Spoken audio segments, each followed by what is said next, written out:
በአብሽም በርቸታ በመንፈስ ቅዱስ በሟት ጌታ አሜን። እግዚአብሔር ለሕዝቡ በውስጧ ለተወለዱ አለቆቿ በመጽሐፍ ይነግራቸዋል። የተከበራችሁ ኦርቶዶክሳዊ ተዋሕዶ ልጆች ሰላም እግዚአብሔር ከሁላችን ጋር ይኑር።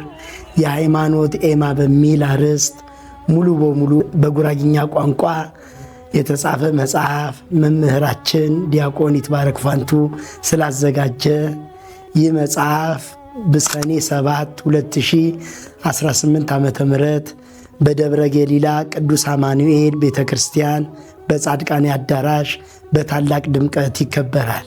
በዚህ ዕለት የጉራጌ ሀገረ ስብከት አባቶች፣ ተጋባዥ እንግዶች፣ በአዲስ አበባ የሚኖሩ የቤተ ጉራጌ መንፈሳውያን ማኅበራት ባሉበት በታላቅ ድምቀት ይከበራል። በዚህ ዕለት እርሶም ተገኝተው ላለውም ትውልድ ለሚመጣው ትውልድ የእግዚአብሔር ቃል እንዲያደርሱ በታላቅ አክብሮት ጠርተኖታል።